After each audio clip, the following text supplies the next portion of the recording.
ಕರ್ನಾಟಕದಲ್ಲಿ 3 ವಿಧಾನಸಭಾ ಕ್ಷೇತ್ರಕ್ಕೆ ಉಪಚುನಾವಣೆ. ಈ ಉಪಚುನಾವಣೆಯಲ್ಲಿ ಎಲ್ಲರೂ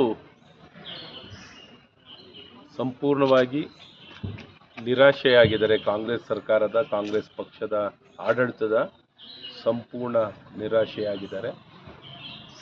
ಒಂದು ಕೆಟ್ಟ ಆಡಳಿತವನ್ನು ಕೊಟ್ಟಿರುವಂಥ, ಜನವಿರೋಧಿಯಾಗಿರುವಂಥ, ರೈತ ವಿರೋಧಿ, ಬಡವರ ವಿರೋಧಿಯಾಗಿರುವಂಥ ಈ ಕಾಂಗ್ರೆಸ್ ಸರ್ಕಾರದಲ್ಲಿ ಅಭಿವೃದ್ಧಿ ಶೂನ್ಯವಾಗಿದೆ. ಆಡಳಿತ ಅಂತೂ ಇಲ್ಲವೇ ಇಲ್ಲ. ಇಂಥ ಕೆಟ್ಟ ಸರ್ಕಾರವನ್ನು ತಿರಸ್ಕಾರ ಮಾಡುವಂಥ ಮನಸ್ಸಿನಲ್ಲಿ ಇವತ್ತು ಇಡೀ ಕರ್ನಾಟಕ ಉದ್ದಾಗಲದಲ್ಲಿದೆ. ವಿಶೇಷವಾಗಿ ಇವತ್ತೇನು ಚುನಾವಣೆಯಲ್ಲಿ ತಮ್ಮ ಅಭಿಪ್ರಾಯವನ್ನು ವ್ಯಕ್ತಪಡಿಸಲಿಕ್ಕೆ ಇವತ್ತು ಅವಕಾಶವಾಗಿದೆ. ಇವತ್ತು ಕಾಂಗ್ರೆಸ್ ಸರ್ಕಾರ, ತನ್ನ ಕಾಂಗ್ರೆಸ್ ಪಕ್ಷ ಅಧಿಕಾರ ಸಂಪೂರ್ಣ ದುರ್ಬಳಕೆಯನ್ನು ಮಾಡಿಕೊಂಡು ಈ ಉಪಚುನಾವಣೆಯಲ್ಲಿ ಸಾಮಾನ್ಯವಾಗಿ ಬೈ ಎಲೆಕ್ಷನಲ್ಲಿ ಏನು ಆಡಳಿತದಲ್ಲಿರುವಂಥ ಪಕ್ಷಗಳು ಸಾಮಾನ್ಯವಾಗಿ ಹೇಗಾರ ಮಾಡಿ ಚುನಾವಣೆ ಗೆಲ್ಲುವಂಥ ಒಂದು ರಣತಂತ್ರವನ್ನು ಮಾಡ್ತಾರೆ. ಅದು ಸಾಮಾನ್ಯವಾಗಿ ಆಡಳಿತ ಪರವಾಗಿ ಯಶಸ್ವಿಯಾಗಿ ಇರುತ್ತೆ. ಆದರೆ ನಮಗಂತೂ ಇವತ್ತಿನ ಈ ಉಪಚುನಾವಣೆ ನಾವು ನೋಡಿದಾಗ ನನಗಂತೂ ಸಂಪೂರ್ಣ ವಿಶ್ವಾಸ ಇದೆ, ಕಾಂಗ್ರೆಸ್ ಅಭ್ಯರ್ಥಿಗಳನ್ನು, ಕಾಂಗ್ರೆಸ್ ಪಕ್ಷವನ್ನು ಸಂಪೂರ್ಣವಾಗಿ ತಿರಸ್ಕಾರ ಮಾಡ್ತಾರೆ. ಸಂಪೂರ್ಣವಾಗಿ 3 ವಿಧಾನಸಭಾ ಕ್ಷೇತ್ರದಲ್ಲೂ ನಮ್ಮ ಅಭ್ಯರ್ಥಿಗಳು ಗೆಲ್ತಾರೆ. ಇದು ಸಂಡೂರಿನಲ್ಲಾಗಿರಲಿ, ಅಥವಾ ಶಿಗ್ಗಾಂವ್ನಲ್ಲಾಗಿರಲಿ, ಅಥವಾ ಚನ್ನಪಟ್ಟಣದಲ್ಲಾಗಿರಲಿ. ಅಲ್ಲ ಸರ್, ಈಗ ಯೋಗೇಶ್ವರ್ ಅವರ ಈ ಮಾತು ಅಂದರೆ ಎಲ್ಲೊಂದು ಕಡೆ ಸೋಲಿನ ಕಡೆ ಹೋಗ್ತಾ ಇದ್ದಾರೆ, ಅಥವಾ ಜಮೀರ್ ಅವರ ಹೇಳಿಕೆಯಿಂದ ಅವರಿಗೆ ಸೋಲು ಆಗ್ಬೋದು? ಯಾವಾಗ ಅವರು ಕಾಂಗ್ರೆಸ್ ಪಕ್ಷದ ಕಡೆ ಹೆಜ್ಜೆ ಇಟ್ಟರು ಅವತ್ತೇ ಅವರ ಪತನ ಸ್ಟಾರ್ಟ್ ಆಗಿದೆ. ಯಾವಾಗ ಕಾಂಗ್ರೆಸ್ ಪಕ್ಷದ ಕಡೆ ಅವರ ಹೆಜ್ಜೆಯನ್ನು ಇಟ್ಟು ಅಲ್ಲಿ ಸೇರಿಕೊಂಡ್ರು, ಏನು ಅವರಿಗೆ ಪೂರಕವಾಗಿದ್ದ ವಾತಾವರಣ ಸಂಪೂರ್ಣವಾಗಿ ವಿರೋಧ ಆಯಿತು. ಜನ ಕಾಂಗ್ರೆಸ್ನ ಒಪ್ಪಲ್ಲ. ಅದ್ರ ಜೊತೆ ಅವರವರ ಪಕ್ಷದ ಅವರವರು ಮನಸ್ಥಿತಿ ಅದು. ಈಗ ಜಮೀರ್ ಹೇಳಿಕೆ ಅವ್ರ ವ್ಯಕ್ತಿತ್ವ ಅದು, ಜಮೀರ್ ವ್ಯಕ್ತಿತ್ವ ಅದು, ಜಮೀರ್ ಮಾತು, ಅವರ ಬಾಯಿ, ಅವರ ಶೈಲಿ, ಅವರ ನಡವಳಿಕೆ ಇವತ್ತು ಹೊಸದಲ್ಲ. ಅವ್ರದ್ದು ಯಾವಾಗಲೂ ಇಂಥ ಕಾಂಟ್ರವರ್ಷಿಯಲ್ ಮಾತುಗಳನ್ನು ಯಾವಾಗಲೂ ಹೇಳ್ತಿರ್ತಾರೆ.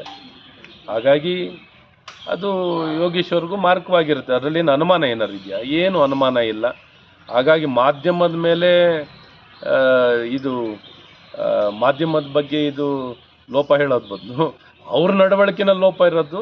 ಅವ್ರ ನಡವಳಿಕೆ ಇವತ್ತು ಜನ ಪಾಠ ಕಲಿಸ್ತಾರೆ. ಈ ಚನ್ನಪಟ್ಟಣ ವಿಧಾನಸಭಾ ಕ್ಷೇತ್ರದಲ್ಲಿ ಕಾಂಗ್ರೆಸ್ ಪಕ್ಷಕ್ಕೆ ಖಂಡಿತ ಜಮೀರ್ ಅವರ ಹೇಳಿಕೆ ಅವರಿಗೆ ಪಾಠ ಕಲಿಸುವಂಥದ್ದು. ಈ ರೀತಿ ಒಂದು ದೇವೇಗೌಡರ ಕುಟುಂಬನೇ ಕೊಂಡ್ಕೋತೀನಿ ಅಂತ ಹೇಳಿರೋದು, ಮತ್ತು ಕಾಲ್ಯ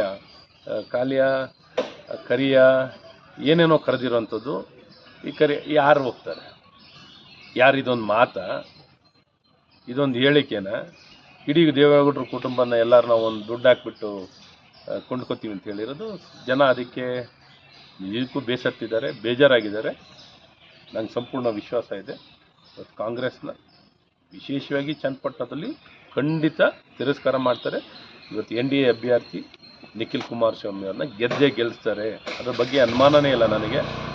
ಮತ್ತು ವಿಶೇಷವಾಗಿ ಅಲ್ದರೂ ಗೆಲ್ತಿದ್ದು, ವಿಶೇಷವಾಗಿ ಇವ್ರ ಮಾತು ಇನ್ನು ಮಾರ್ಜಿನ್ ಜಾಸ್ತಿ ಮಾಡುತ್ತೆ. ಸರ್, ಈಗ ವಕ್ಫ್ ವಿಚಾರದಲ್ಲಿ BJP ತಂಡ ರಚನೆ ಮಾಡಿದೆ, 3 ತಂಡ ರಾಜ್ಯಾಧ್ಯಕ್ಷ ನೇತೃತ್ವದ. ಆದರೆ 2 ಬಣಗಳ ನಿರ್ಮಾಣ ಆಗಿದೆ.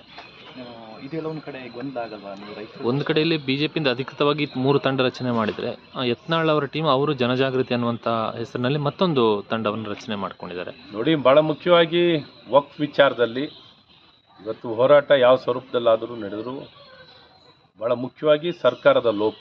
ಯಾವ ರೀತಿ ಅಧಿಸೂಚನೆಗಳನ್ನು 3 ಅಧಿಸೂಚನೆಗಳನ್ನು ಹೊರಡಿಸಿದ್ರು, ಮುಖ್ಯಮಂತ್ರಿಗಳೇ ಅದನ್ನ ಹಿಂದೆ ಪಡೆದವರು. ಅವ್ರು ಮಾಡಿರೋ ತಪ್ಪು ಅವ್ರಿಗೆ ರಿಯಲೈಸ್ ಆಗಿದೆ. ಆಗಿರೋ ತಪ್ಪನ್ನು ಎಲ್ಲೆಲ್ಲಿ ಯಾವ ಮಟ್ಟದಲ್ಲಿ ಆಗಿದೆ ಅನ್ನುವಂಥದ್ದನ್ನ ಜನರ ಮಧ್ಯದಲ್ಲಿ ಹೋಗಬೇಕಾಗಿದೆ. ಹೋಗುವಂಥ ಪ್ರಯತ್ನ ಇವತ್ತು ಇದು ಸಂಪೂರ್ಣವಾಗಿ ನಾವು ಕಾಂಗ್ರೆಸ್ಸಿನ ಕೆಟ್ಟ ಆಡಳಿತ, ಜನ ವಿರೋಧಿ, ರೈತ ವಿರೋಧಿ ಆಡಳಿತವನ್ನು ಬಯಲಿಗೆಳೆಯಕ್ಕೆ ಇವತ್ತೆಲ್ಲರೂ ಜನರ ಮಧ್ಯೆ ಹೋಗ್ತಿದ್ದೀವಿ. ಹಾಗಾಗಿ ಇಲ್ಲೇನು ಅದ್ಯಾವುದು ಮುಖ್ಯ ಅಲ್ಲ. ಇವತ್ತೆಲ್ಲ ಒಂದಾಗಿದ್ದೀವಿ, ಭಾರತೀಯ ಜನತಾ ಪಾರ್ಟಿ ಎಲ್ಲ ಕಾರ್ಯಕರ್ತರು. JDSನಲ್ಲಿ ಅವರವ್ರ ಹಳೆ ಗೆಳೆಯರೇ ಕಚ್ಚಾಟ ಶುರು ಮಾಡ್ಕೊಂಡವ್ರೆ ಸರ್. ನಿನ್ನೆ ಕುಮಾರಸ್ವಾಮಿ ಅವರು ಕೆಸರು ಅಂತ ಆಗಲೇ ನಾನು ದೂರ ಇಟ್ಟಿದ್ದೆ, ಅವ್ರ ಜೊತೆ ಕಳೆದಿದ್ದು ಕರಾಳ ದಿನಗಳು ಅಂತಂದರು. ಇವತ್ತು U-turn ಕುಮಾರಸ್ವಾಮಿ ಅಂತ ಜಮೀರ್ ಹೇಳಿಕೆ ಕೊಟ್ಟವ್ರೆ. ಜಮೀರ್ ಅಹಮದ್ ಪ್ಲಸ್ 3 ಜನ ಗೆಳೆಯರು ಅಪೋಸಿಟು ಕುಮಾರಸ್ವಾಮಿ ನಡುವೆ ಟಾಕ್ ವಾರ್ ನಡೀತಾ ಇದೆ ಅಂತ ಈ ಒಂದು ವಿಚಾರ. ಅವ್ರವ್ರ ಈ ವಿಚಾರಗಳು ನನಗೇನು ಹೆಚ್ಚು ಗೊತ್ತಿಲ್ಲ. ಬಟ್ ಒಂದ್ಸಲಿ ಅವ್ರ ಪಕ್ಷ ಬಿಟ್ಟು ಇನ್ನೊಂದು ಕಾಂಗ್ರೆಸ್ ಪಕ್ಷಕ್ಕೆ ಹೋದ್ಮೇಲೆ ಸಂಬಂಧಗಳು ಕಡ್ದಿರ್ತವೆ. ಹಾಗಾಗಿ ಅವರ ವಿರೋಧ ಪರ ಅನ್ನುವಂಥದ್ದೆಲ್ಲ ನಡೆದಿರ್ತದೆ. ಈ ಚುನಾವಣೆಯ ಫಲಿತಾಂಶನೇ ಇದಕ್ಕೆ ಭಾಳ ಸ್ಪಷ್ಟ ಉತ್ತರ ಕೊಡುವಂಥದ್ದಾಗಿದೆ. ಗ್ಯಾರಂಟಿ ನ್ಯೂಸ್, ಸುದ್ದಿ ಖಚಿತ, ನ್ಯಾಯ ನಿಶ್ಚಿತ.